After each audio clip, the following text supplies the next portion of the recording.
Welcome to PCMC. I'm Mike Bongiorno. I'm joined by a veritable gaggle of Gagliardis. Janine Gagliardi and Bill Gagliardi. Right. Good evening. How are you guys doing? We're good. We're good. You have us up late. I'm so sorry. Bill, how is your corona, your fucking COVID-19 experience going? Well, I know this is an audio podcast, but I do have my corona haircut. I've had 2 corona tests, both negative. So Brag. it's a weird flex, but you know. 2-time negative tester, Bill Gagliardi. Oh my God. I'm putting that on my resume. Yes. But you're essential, so you needed to take them. It wasn't just you felt like it. You're not just out there stealing tests, are you? A little from column A, a little from column B, you know? What are you drinking today, sir? Oh, this is Kirkland Signature Sparkling Water. It's their knockoff of LaCroix, so this is hint of lemon. It's just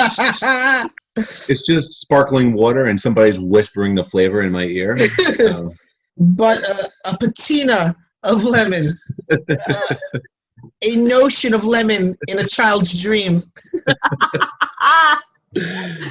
That's the best description I've ever heard of LaCroix. It's like LaCroix is drinking plain seltzer and someone's yelling the name of the flavor in the other room. I swear, if I was just drinking water and she was zesting a lemon 2 rooms away, rooms, that would be more of a flavor. like in the next house over. But you know, I prefer that to these flavored seltzers that are basically just soda that is clear. Mm. You see these people who are like, "Oh, I'm just being so healthy today," and they're basically drinking grape soda. Like, look, it's clear. I can see through it. So is Pepsi Clear, and we don't know how that happened. You know, my eyes lit up when you said clear soda. I was like, go on.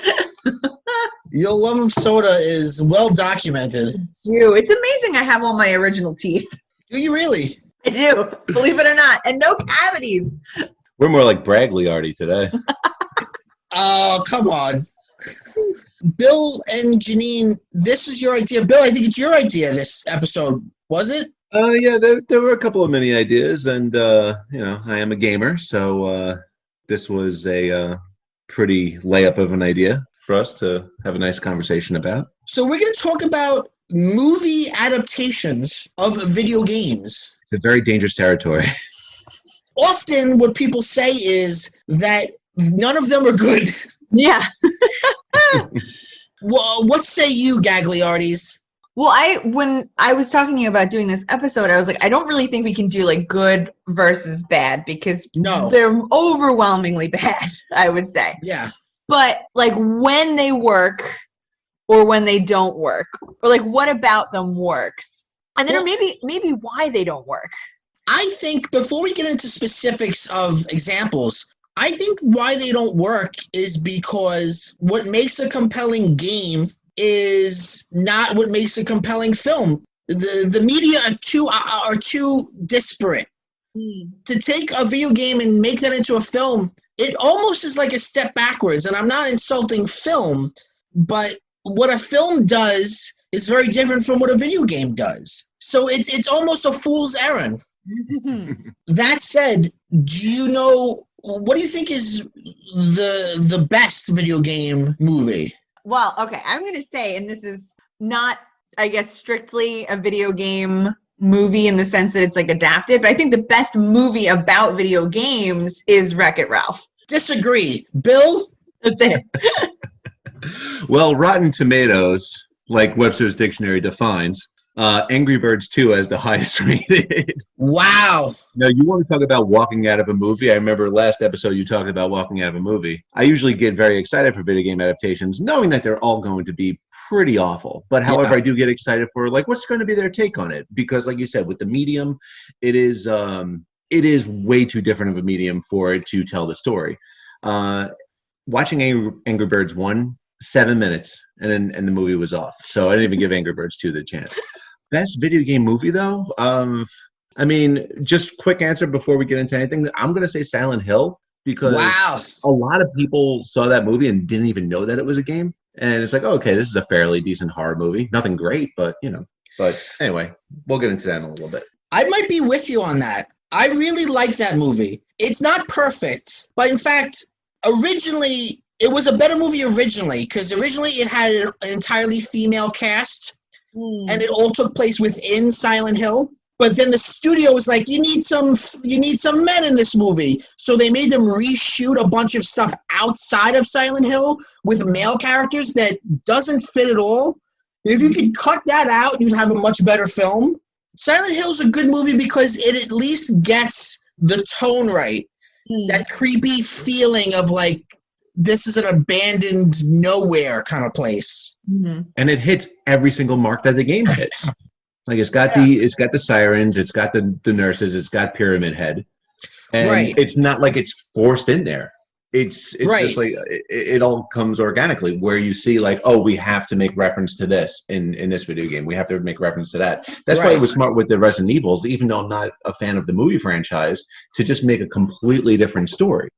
And that's why they were so successful and had 7 movies. I'm not saying they were good, but they were successful. 7 of them. I watched like about a half hour of the first one, and I was so disappointed because it's nothing like the game. It's kind of like a Matrix-y. There was a time where every movie was trying to be the Matrix. So it's sort of Matrix-y and action-y and not really horror or gothic in any way. And I was so disappointed because I loved 1, 2, and 3. I loved the original 3, and this is going way back, but the original script for Resident Evil was written by George Romero, the director of Night of the Living Dead. And then they threw his script out. And what we ended up with was, I don't know, it lasted for 6 more movies. I mean, I don't know to what degree the rest of the movies follow the games. I have seen the second one, and that one, it seemed like, as much as the first one wasn't like the games, the second one was trying to be like the games. And so you had like one-to-one, you had the monsters that were in the games. Like you have the Nemesis monster. You have the character of Jill Valentine. She's wearing the exact outfit she's wearing in the games. Oh, okay. But then they have the Alice character that they carried over, the Mila Jovovich character. Because she's not in the games at all, they had to like figure out what to do with her. Is she supposed to be Claire? No, she's her own character. She's her own thing. Because Claire is in the franchise. Oh, okay. She's Trinity from The Matrix. Yeah. That's right. Yeah. I remember that movie Final Fantasy, The Spirits Within. Whoa. That one was really well reviewed. And I never played any of Final Fantasies, but I remember watching it being like, oh, I'll give it a shot. And it seemed like it was okay. Like I liked it without really knowing what the hell it was about. I've never seen it, but from what I understand, it's not based on any of the games. But all of the games have different stories. The whole Final Fantasy series, I think, is held together with just a sort of basic idea. Okay. We just saw Sonic. I think that really worked. I also enjoyed Sonic.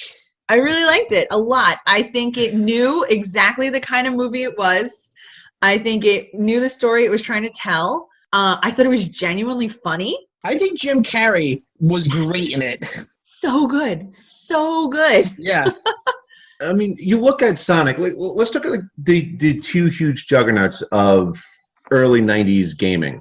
You have Sonic, where they just took the premise of, here's this person. It's pretty much a fish out of water, not in their original world. Yeah. And really, what's the premise of the game? Get from point A to point B. And they took it, didn't relate it to anything that happened in the actual video game, and it worked. Yeah. But you go back 25 years ago, and you see what they did with the Mario Brothers, which could be a whole episode in itself. Yeah. And they took liberties with that, and just Right. peppered in a couple of different things.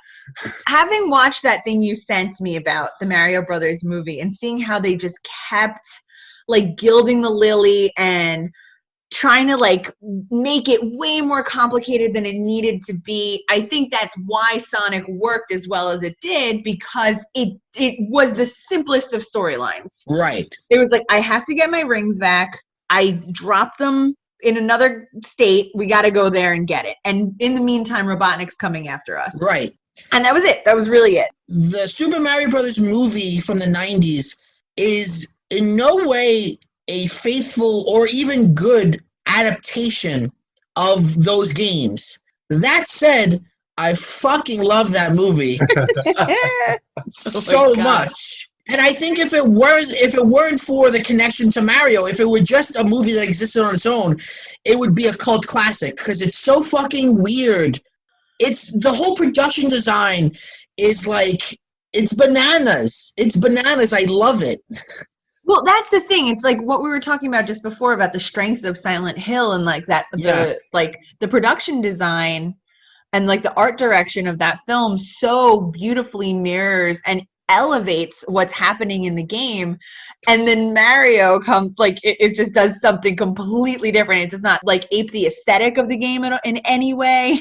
They get the designer from Blade Runner to do it. Right. Like it starts off like a simple storyline, like the Sonic thing where it's like Bowser took the princess, we got to go get the princess. And it's almost like a Wizard of Oz type story. And then that just goes right out the damn window.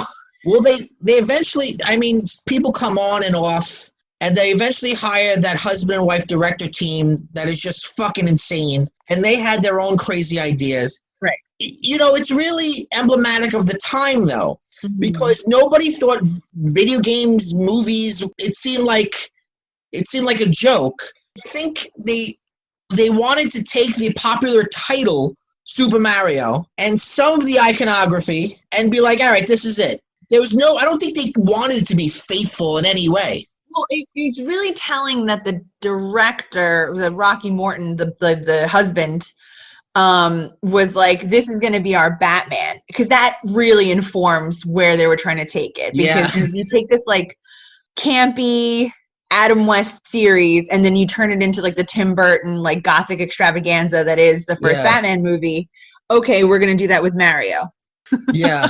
But you look at the set pieces, it looks very close to Mars and Total Recall. Yeah. So it's like, so if you look at it as like a Paul Verhoeven Mario Brothers, then it's like, what? No, that's absolutely. God.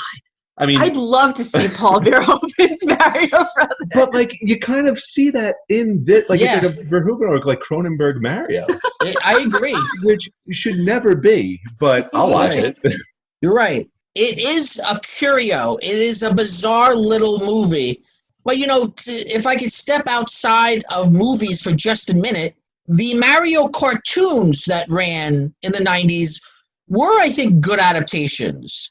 Oh, yeah. You know, there was, I think, 2 in America, one based on Mario 3 and one based on Mario World.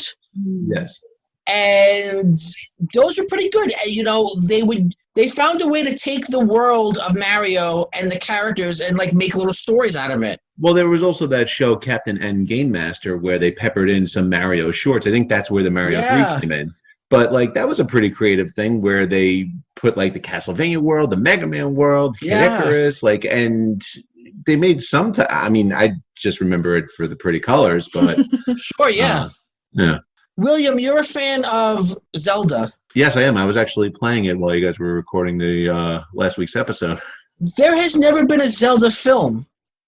Oh, no, there has not. And I think the reason why is because of Super Mario Bros. But you think in the time between Super Mario Brothers and now, it would have happened? Well, there's been things said of Netflix was interested in it and making it a series, like a family-friendly Game of Thrones style. There has been... Game of Thrones is very family-friendly. Those family members were very friendly. With each other. Yeah. Yes, very close. A lot of families in Game of Thrones. There was this one show on the WB called Legend of the Seeker that took a lot from Zelda. Wait, that comedy show? No, was it a comedy? Oh. I watched one episode. Okay. It was terrible. But 2 years ago, somebody made a trailer. It was like a Studio Ghibli Miyazaki version of the Ocarina of Time. And I feel like if you're going to make an adaptation, that's the only way you're going to be able to do it. You would go with that game as the basis? Yeah. There was one fan-made movie that had a limited release called The Hero of Time, and it was terrible. It was absolutely awful. You can find it on YouTube, and no good. We suggest you don't find it on YouTube. Yeah. There was an animated series in the 90s. Oh, yeah. I had the DVDs. Which I didn't really watch. No, but it's the reason why Link doesn't talk. Oh. He was like, "Excuse me, princess."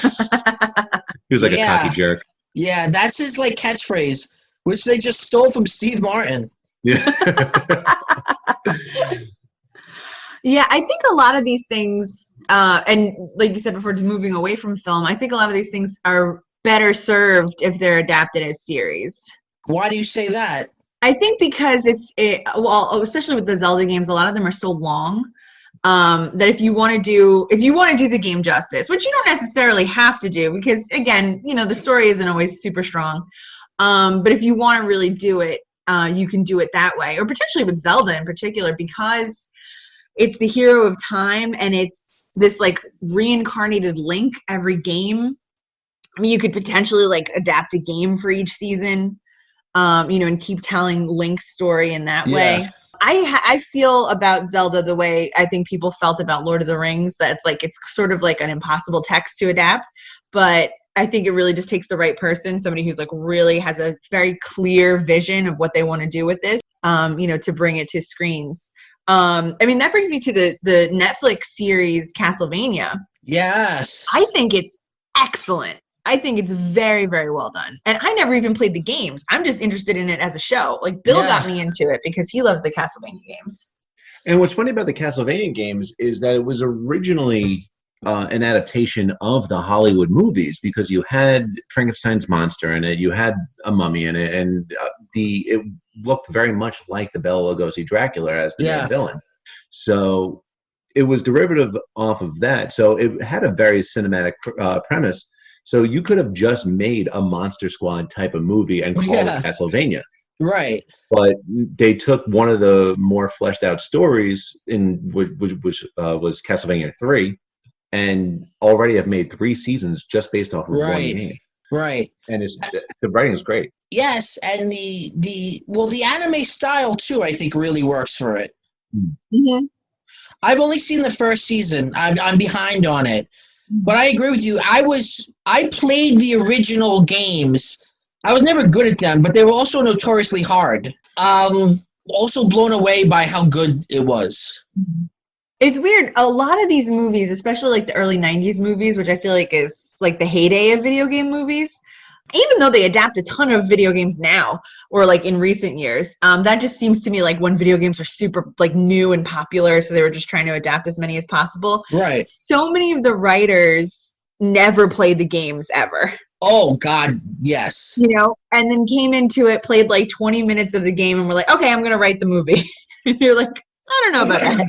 Well, going back to the 90s, we have to talk about the Mortal Kombat and Street Fighter movies. Oh yeah, absolutely. Mortal Kombat. I mean, what can you say about Mortal Kombat that hasn't already been said? The soundtrack is probably the most influential thing that came from it. Absolutely it is. Although I'm quite partial to Christopher Lambert's performance as Raiden. Yes. And all of his extremely awkward pauses in that movie. Yeah. But that's a whitewashing. That's right. Yeah. That is right. I mean, I'm not surprised, but yeah. And they tried to fix that with Annihilation, but they cast James Raymore. So, oops. But Annihilation, when we were doing research for this episode, you would see such a polar opposite with Mortal Kombat and Mortal Kombat Annihilation, where number one best movie adaptation was Mortal Kombat, and then its sequel was all the way at the bottom of the list. Wow. Holy shit. CGI that just does not stand the test of time. Terrible costume design. Right. Just really shoehorning in as many people as possible into the movie. That's the thing. It's like, especially with fighting games, having that many characters, you don't have to follow all those characters in the movie. Like Street Fighter. Street Fighter had everybody in it. Like even Akuma, who's a secret character, just one person sitting to Guile's left. He just called him Akuma. He's like, okay, see you later, Akuma. And like, looked at the camera. Wild fun fact about the Street Fighter movie. Street Fighter, the game, is based on Bloodsport. Right. And Bloodsport stars Jean-Claude Van Damme. And then Jean-Claude Van Damme goes on to star as Guile in the Street Fighter movie. And then they make an arcade game based on the movie. So it's a Street Fighter, the movie, the game, based off of a game that's based off of Bloodsport. Is Christopher Nolan involved? My nose is bleeding. Well, Mortal Kombat, I remember as a kid when it came out, the buzz around it was, oh shit, you can make a good video game movie. Look, they did it. And for a while, that was like the one. That was the one they held up. And now I suppose it would be Resident Evil. I guess. I mean, in terms of success. Yeah, profitability for sure. Like, you can make a franchise out of this. But going back to Street Fighter, I mean, we would be remiss if we talked about video game movies and we didn't talk about the greatest performance in all of video game movie history. Raul Julia as M. Bison. He elevates the film. He is the Frank Langella Skeletor of that movie. Wow. He really brings the gravitas to that performance. He's like he's in a league of his own. And he's having fun too. Yeah. I believe it was his last film performance. There was one before, but we always say that it's the movie that killed Raul Julia. Oh. But he has this wonderful line in it that I used the day that our son was born. And she got really mad at me in the living room. I was like, never quote Street Fighter to me again when we're having a baby. He talks to Chun-Li because Chun-Li is out for revenge for destroying her village. And he's like, the day that Bison graced your village was the most important day of your life. And to me, it was just Tuesday. So, when the nurses were too busy to satisfy our needs while delivering the baby, we were like, oh, it's the most important day of our life. But to them, it's just Wednesday. She caught on real quick. Never quote Street Fighter. Just tips, all you dads out there, potential dads. Don't quote Street Fighter to your wife when she's giving birth to your son. There's a sequel to that, or there's like a spin-off, right? The Legend of Chun-Li. Yeah, it's Kristen Kreuk. What's her name? How do you say her last name? I've not seen it. No, and Neil McDonough plays M. Bison. There's also a sequel to Silent Hill. Yeah, nobody saw that. Nobody saw that as well. Nah. You don't do sequels unless if you're Resident Evil, apparently. Oh, we saw Detective Pikachu recently too. I enjoyed that. I think it's kind of flimsy as a movie, but I really, really enjoyed the world building. I love any performance by Bill Nighy. Because he's like... He's a great Mewtwo. Yes. But I love that the original Pokemon movie, like the animated movie, which I guess is just like a bunch of episodes from the series, but it had a theatrical release. That movie didn't have a theatrical release. Like Mewtwo is the big bad in it. And so they go very classic in Detective Pikachu in the sense that like the main character's Pokemon is Pikachu, the villain is Mewtwo. And then it turns out it's not really Mewtwo as the villain, which is nice. They give him a little justice. I always felt bad for Mewtwo. But they wanted it to be the beginning of a cinematic universe. Right. And I don't understand why they chose Detective Pikachu rather than Ash's story. Right. It seems weird. It's a weird choice. Why not do a trainer? Like he wanted to be a trainer and then he wasn't. They also seem to forget his age at times. Like the kid's age. Guy? Yeah. He's like between 12 and 27. Yeah, he's like, I work for an insurance company. And then at the end of the movie, Ryan Reynolds has to buy his train ticket for him and tells him, Grandma will be at the train station to pick you up. I'm like, he is an adult man, sir. Yeah. Yeah. Ryan Reynolds is what, 7 years his senior? Yeah, Ryan Reynolds plays his dad, even though he could be like his brother. I know. Now, what do you think about there's a group of films that are about video games but not based on any, like Ready Player One, The Wizard. Yeah, some of those I like. I like Ready Player One. I like the book better. I think we had this discussion once because I love the book and I did not love the movie. That's understandable. I just didn't like. I thought it looked kind of cheap. Yeah, I get it. I don't know. Here's my thing. I loved Pixels. The Adam Sandler joint. I'm ending this. I can see Mike looking to end the Zoom meeting.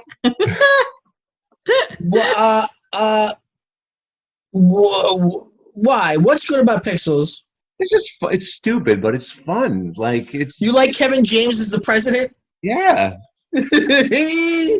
I kind of do. I like that the deal that he had with Peter Dinklage was that he could have a three-way with Martha Stewart and Venus Williams in the Lincoln bedroom. Jesus Christ. Don't they get a say? Do these women feel they have consent at all? They're in the movie. They suggested it. I haven't seen it, but apparently Pixels is based on a short film that's supposed to be very good. It's based off of a Futurama episode with the same exact premise. Space Invaders episode of Futurama. Oh, yes.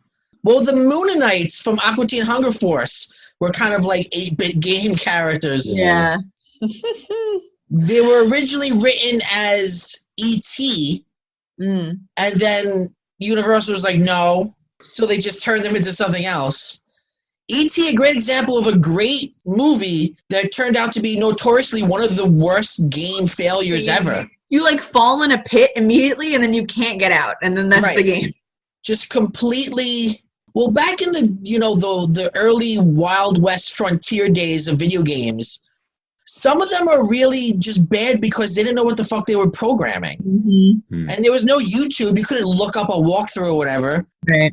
Kids would play as E.T., fall in the thing, and not realize there's like a special code or something to get out of it. And then they'd be like, well, this game sucks. Right, I'm done. And they ended up burying a lot of them in the desert. It's right. And then I watched that thing about them finding all those E.T. games. Yes. Now, if we're going to go best video game adaptation of a movie, GoldenEye. That's also an example of a video game adaptation that is more popular than the film it's based on. It made the film more popular. It's got more of a cultural impact. It's so much easier to make that transition because I feel like almost every successful movie has that. How many Batman movies are there? How many those are comic book adaptations, but how many Disney movies? Like, they just re-released Aladdin and Lion King, the ones that were released for Sega Genesis. Lion King for Genesis was an awesome game. Those games are always very hard, though. The Disney Stampede level? Well, it's not a movie, but I think the DuckTales game for Nintendo is an excellent game. Yes. Great soundtrack, too. Yes. There's a lot of stinkers, though, because sometimes they would just make them, like the Ghostbusters game. There was basically, until the one they made in 2009, which was the plot to Ghostbusters 3, where they're supposed to go to hell. Right. So, I mean, that was actually a pretty good one. That was a good one, but all the others are terrible. Like, they'll just, there's this really good YouTube channel called SNES Drunk, SNES Drunk, and they go over a lot of the movie, the video game adaptations of movies, and which ones are really, really terrible, like Batman Forever or Bram Stoker's Dracula, like really. Oh, like, wow, it's like, yeah. Francis Ford Coppola's Bram Stoker's Dracula.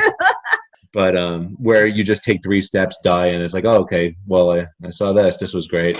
But did they do Kenneth Branagh's Mary Shelley's Frankenstein? I think they did, actually. Yeah, it's very possible. I'm going to rattle off a few that we haven't seen, but I wanted to know if you've seen them. You've seen Rampage. You said you fell asleep. Yeah, I fell asleep through most of it. I can't really speak to it. But you said it wasn't dumb enough. Yeah, it needed to be more ridiculous. Because Rampage is just such a fun, dumb, smash 'em up arcade game. Right. And it doesn't get to that to the final act. All right.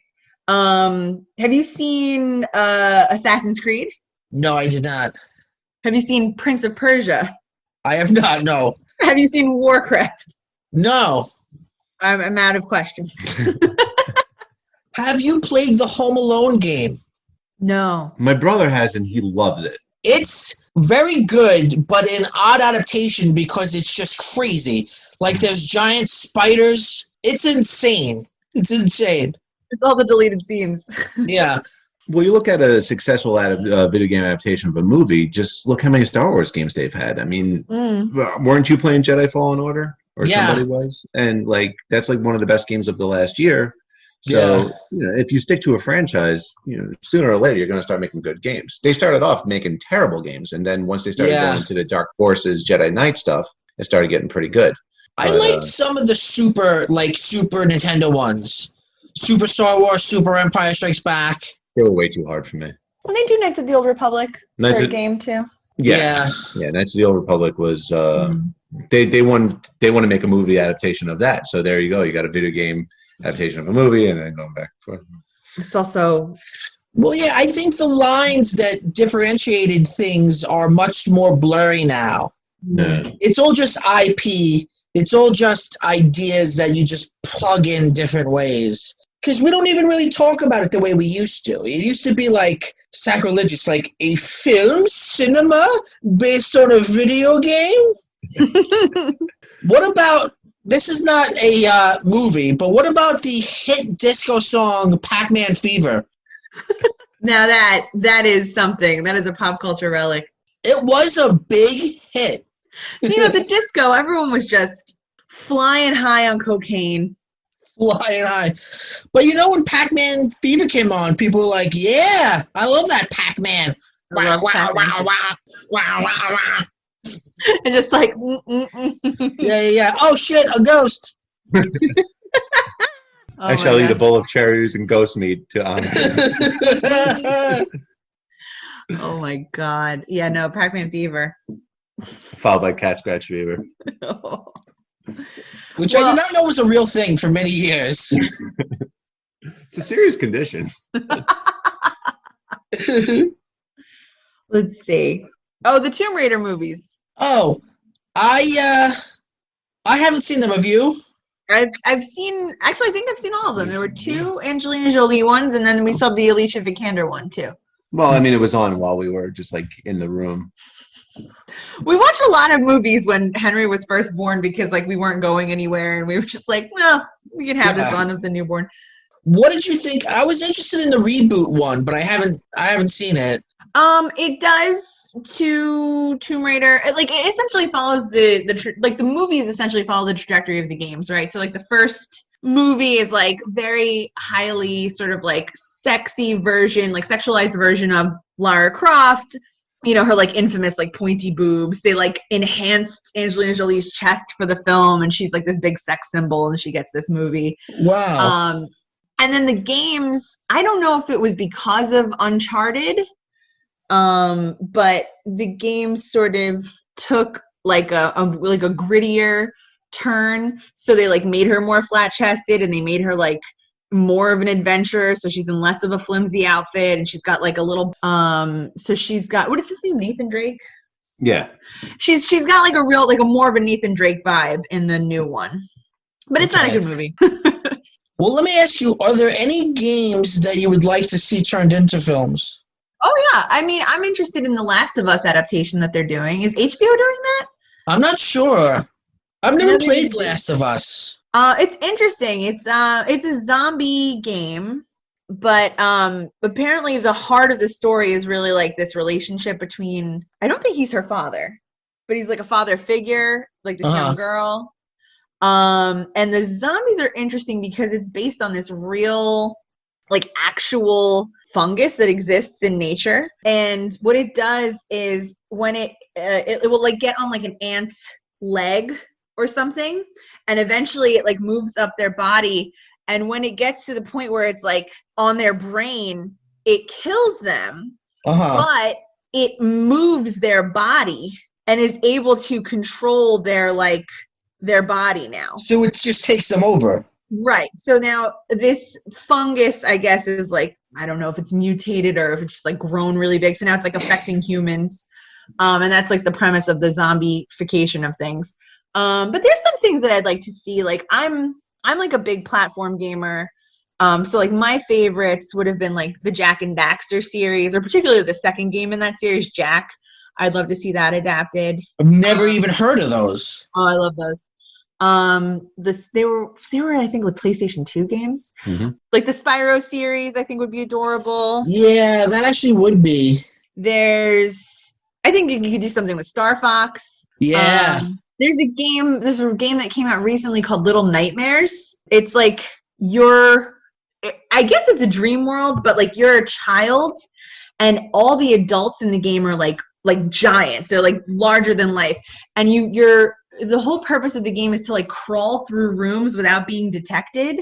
And you have to like stay in the dark, shadowy parts of the rooms. My God. But like if they catch you, they're like nightmarish, like creations. There's like a big chef with like knives who's like trying to kill you. I feel like that could be done in like a really creepy Coraline type fashion. Yeah. So there's like some stuff you could do. You were saying Streets of Rage. Yeah, I mean, Streets of Rage, there was talks about it back in 2018. They just came out with a game, Streets of Rage 4, after a 25-year hiatus, just came out like 2 weeks ago. So that's what got me thinking about it again. But it would be absolutely perfect because we're in this now trend of cyberpunk where it's the future as depicted from the 80s. Yes. Where like it's that like Back to the Future look of the future, like with boxiness and everything. So have you played Streets of Rage before? No, I haven't. There was a game called Final Fight for Capcom back in the late 80s, early 90s. It was just like one of your regular beat 'em ups, like how like Turtles in Time was, or like any of those games. Yeah. This was Sega Genesis' response to it. It was just like like a young task force that was just going and beating up criminals in the city, and it was like all by this whole crime syndicate. A lot of fun. The soundtrack is really, really cool because it's like all early like 90s synth rave, but it's got that like, you know, neo cyberpunk. Interesting. Kind of That aesthetic. actually, yeah. So it would play out very much like the Warriors. Okay. Which was like the perfect, like, oh, this would make a great video game. Yeah. And then Rockstar made it, and it wasn't that good. Yeah. I know. It's funny that Warriors is not based on a video game because it so hits all the marks of a video game movie, right? Like there's a clear, like there's an inciting action. We ultimately need to get to Coney Island, and we have to beat all these bosses along the way, right? And it's like a perfect video game movie without being based on a video game at all. Yeah. Well, you know, I think Cuphead would be a good film if they did it like a 20s animation. It's like the Over the Garden Wall people got their hands on it. Yes.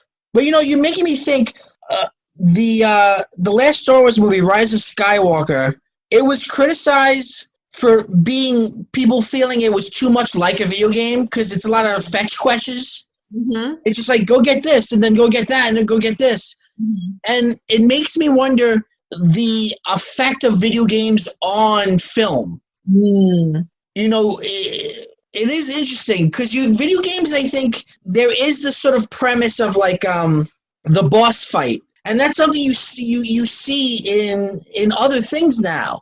Like, okay, like you kind of know this is the boss, or that's look at Kill Bill, right? Isn't that like a video game?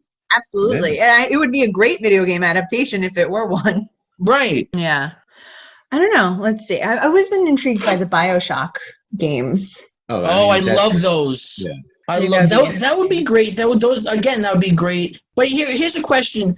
Do you think it's wiser to go animated rather than live action? I think if you can't get a really good production designer, like someone who's going to make or like if you're not going to have the budget for it, right? Ultimately. Right. Like, because so much of it is based on like elaborate sets and elaborate costumes and effects. And I don't think it's going to get the same reception if it's animated. Look at all those Justice League movies that were straight to video. A lot of them are great, but I mean, and a lot of them are better than the major motion picture releases. Right. But they're animated, so like it's like, okay, this is just throw away. Now you sent me a link about an Animal Crossing movie.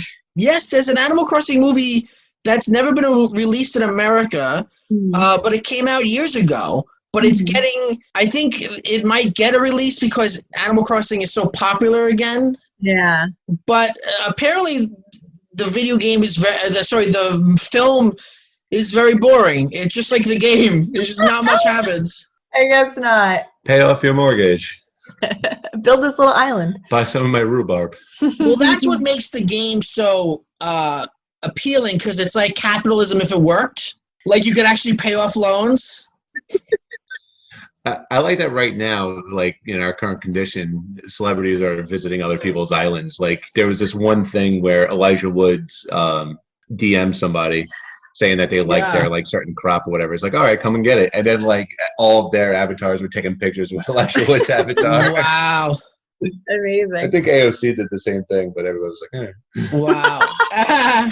Go back to work, AOC.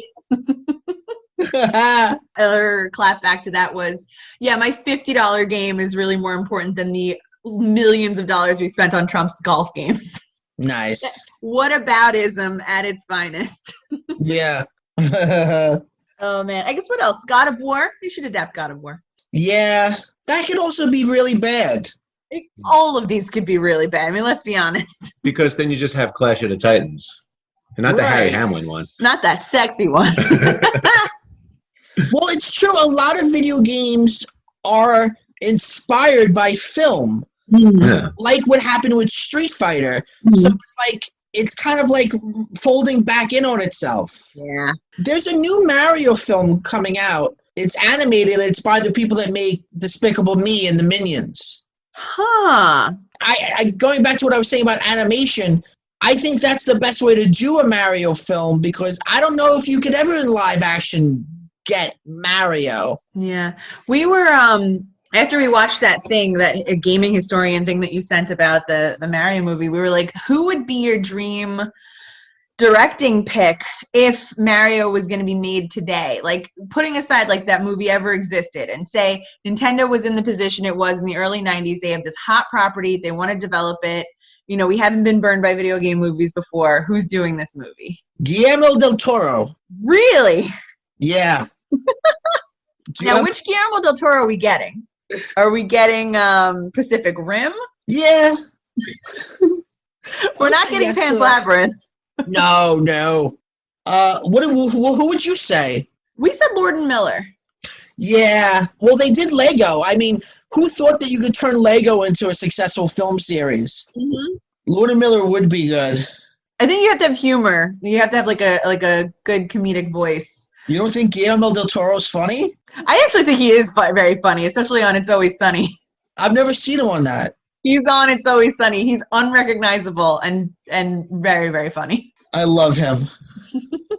Bill, what do you think? Who would be? How would we make a good Mario film? Oh, Are you gonna crack this nut? yeah. We're going to figure it out right now. See, what you do is you base it off of one game or loosely off of one game that hasn't even come out yet. It's going to come out in a year. You base it off of that premise and you put it in a world that doesn't exist, like an alternate reality of Manhattan, maybe, and make it that it's covered in slime. You're already going too much like the old film. You get Fiona Shaw involved. She is a saint. And you dig up the corpse of Dennis Hopper and Bob Hoskins. Oh my gosh. You get the sex criminal from Blue Velvet. I don't have an answer. Like I feel like since these things are so dense now, like back then there was not much to go off of. So yeah, sure, you can make a movie about it, but the property is so vast. Like it's got to be a series. You know what? Do Mario Kart. Just do it that way. Whoa, wait, what? Just do a racing movie. That's insane. That's like doing fucking Detective Pikachu. Yeah, right? That's your point of purchase. Like, get in that way. You do Days of Thunder, but with Mario Kart. Wow. Who would play Mario? I actually think Bob Hoskins was a great choice. Yeah. Better than Captain Lou Albano, although I love him. Well, if you're going to go with people like that, John C. Reilly. Ooh. Right. I don't know. That's not bad, actually. I like that. I'm Danny very DeVito. disappointed they didn't get Danny DeVito. I think that would have been inspired. He didn't if want there to was do it. ever a role that he was born to play. Incredible. Yeah, I like that they wanted right. Tom Hanks. That would have been awful. His career would have never recovered. I'm glad he didn't do it. He did that would have been Philadelphia instead. Wrong choice. Huh. You could have had an early retirement. No, his blood is being used to make the vaccine, okay? So we're all thankful to you, Tom Hanks. Oh, God.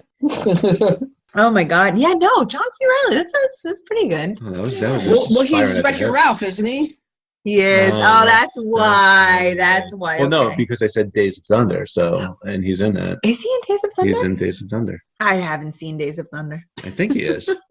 No, I don't know. Who do you have anyone for Mario? Adam Driver. He can do anything.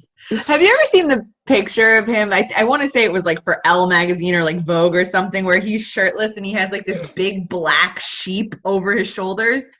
What? I'm gonna try to convey this to you via Zoom. I'll see if I can find it. But he just looks like a wild goat herd or something. It comes up immediately. Adam Driver's sheep picture. Of course. It's intense. How many people are jerking off to this right now? Oh, wow. That's living deliciously. It really is. The second I saw that picture, I was like, oh, he's the devil from The Witch. There it is. That's 100% true. You know, I'm looking at my video games now, and I'm seeing PlayStation 4 Spider-Man, which is one of the best games of the last couple years. Mm-hmm. And I think that game is the best adaptation of Spider-Man. Yeah, taking the comics and adapting them, the best way to do it is a game, not a film. That whole sandbox style started off as the adaptation for Spider-Man 2, the Sam Raimi. Yes. That was the first time where it was like, okay, you have all of Manhattan to just go nuts. Yes, that's true. And then they were just like, okay, this is how we're going to do Spider-Man games because it's just a playground to just, Right. And it was very well received. So I haven't played the Spider-Man for PS4, but I've heard nothing but great things. It is honestly just excellent. It's just so good. And the mechanics are so amazing. It's just so relaxing just webbing through the city. Just like moving around. It's perfect. So many of those superhero movies, like I'm thinking of Into the Spider-Verse now, like in particular superhero movies, like origin story movies, have like a video game like mechanic to them. Like there's always the like intro period where the superheroes figuring out their powers, and so it's like those like trial thing, like do this move, do that move, and you have to like kind of figure out what your powers are in the game, and then you kind of do your missions. Yeah. But I think that's probably why they translate so well into video games. Right. I really think the narrative arc of adventure games has had an effect on all other narrativity. Like the way you can see a huge change in novels once film is created. I think you can see a huge change in film and other things once video games are created.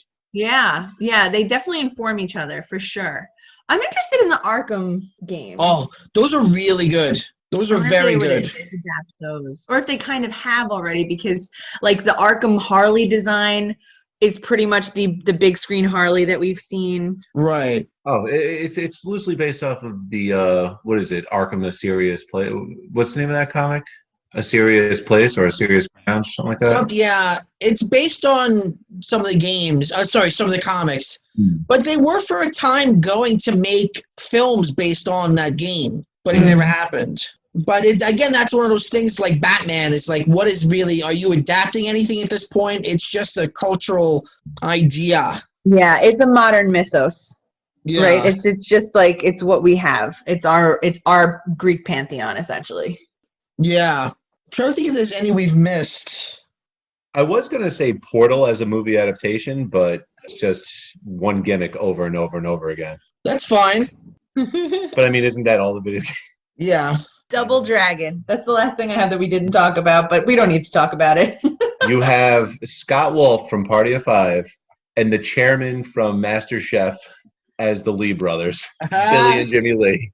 And who was the villain in that? I don't remember, but I remember Alyssa Milano was in it in some absolutely inscrutable pants. That was another one from the 90s. I had the most insane, like, video game adjacent experience of my life in, like, I want to say it was the 4th grade, maybe. I was in Taekwondo at the time, and we had a birthday party, and they showed the movie Double Dragon. They let us run around the studio to the Mortal Kombat soundtrack, and they served us those Super Mario sodas that were like those little red cans of like the most intense like cherry soda you've ever had in your life. How many of your memories involve soda? Like 80%. All right. Fair enough. Fair enough. Or Coke flavored slushies. Scott Pilgrim vs. the World is a good comic book and film sort of based on a sort of video game narrative arc. Yeah. Now, is there a game of There is. It's like freeware, just independent game. It's fun though. It's a beat 'em up. But it started off. It's a manga, right? Yeah, it's manga. Is that what it is? But an American, no, it's an American. It is, but it's an American one. Right. But it's like in the style of. Yeah. Okay. Now they were planning on re-releasing it in theaters because it's the 10-year anniversary of it. Jeez, it's really 10 years. Wow. Oh my God, where'd that time go? But yeah, that's a fun movie. That's a really fun movie. I loved that movie when it first came out. Chris Evans is fantastic in it. Yes, that's true. He is. He fights Captain America. He fights Superman. The Punisher's in it. Oh, right. May Whitman. May Whitman. So He also fights her. The president's daughter from Independence Day. Katara. He gets Katara. They all have Uh, powers in their own way. yeah, she's a waterbender Right. and a bloodbender, which is, we all know, the most deviant of the arts. Ooh. Now, this is from last week's episode, but what would you bend if you could bend anything? If I had to pick one of the 4 nations, Mm-hmm. I'd be an earthbender. Okay. I feel like they're good people. Salt of the earth. I like them. What is there ever been a video game of that? I'm sure, right? No. But can't be That a would good be one great. because I've never fucking heard of it. There are things out there that I feel like are like begging to be video games. Yeah. Oh, Avatar game. Oh, no. Anything Avatar gameplay is like the James Cameron movie. Boo! I don't want to play that game. No. Boo. Yeah, that would be a good one. Now, one thing we do have to say is that Janine has paid money to go see the movie Doom in the movie theaters. You know what? Wow. Now with the success of the new Doom, I wonder if they'll try to do that again. They might. But you know what? It's funny because such a big star was attached to the original that to do it again, I feel like they'd be like, let's get The Rock to do this. Oh, wait. He did this one already. And Rampage. Yeah. Well, speaking of The Rock, the new Jumanji movies are based on video games. And a lot of the gags in it are like video game gags, like non-player characters and stuff. Hmm. I think. Oh, yeah. That reminds me of that movie that's coming out, Free Guy. Oh, right, with Ryan Reynolds. Right, and he's supposed to be like an NPC character. Right. Like a GTA type of game. Right. It really is pervasive culturally. Mm-hmm. But the idea of like a one-to-one adaptation never really works that well. Hmm. I mean, think about it. There are better films about video games than actually like based on specific games. I would Like definitely. Wreck-It Ralph. Yeah, I would 100% agree with that. Mega Man? Well, here's the thing with Mega Man. A lot of fun. It's got a really cool formula, but I feel like they teased that in The Mandalorian. Like when he first got Beskar Steel, and they said, okay, you're going to upgrade to the Flying Phoenix or whatever. And they had that whole thing of like getting it programmed onto him and everything. Mm-hmm. That's after every single level in Mega Man. I was like, oh, this is how they would do it. So, yeah, put Taika Waititi on that too. He's hired. Yeah. Again, the what we see in video games affecting other media, the idea of leveling up. Oh, yeah. Oh, yeah. Like, oh, I've got a new weapon now. Oh, you know what I mean? Like, that's something that it means something to us narratively because of video games, I think. Right. I would say that for any of the Marvel Avengers movies. Yeah. Like you see their progression, you see them leveling up in each movie, whether it's, the Iron Man suits or Scarlet Witch's powers. For some reason, she's like only mildly powerful in the first movie, and then she's all of a sudden the most powerful thing out there on the battlefield in Endgame. She has the power to just turn off her accent. It's just gone now. Well, we should call it quits. Janine and Bill, thank you for being here. Thank you for staying up late. Our kid is going to wake up in 6 hours, so. I will be waking up tomorrow, maybe around noon. PCMC is a podcast that can be found anywhere podcasts are found. You can follow PCMC at PCMC Pod on Twitter or at Pop Culture Mantra on Instagram. Are you guys on the web? Are you in the World Wide Web? Nah. Is that the AOLs? Yeah, You can find us on AOL Hometown. fair enough. Check out my GeoCities page. All right. Can I Lycos that? Is the Emoji Movie count in this topic? I'm gonna say no, but I wouldn't say no to a Candy Crush movie. And on that, we end every episode by saying, Go bye-bye.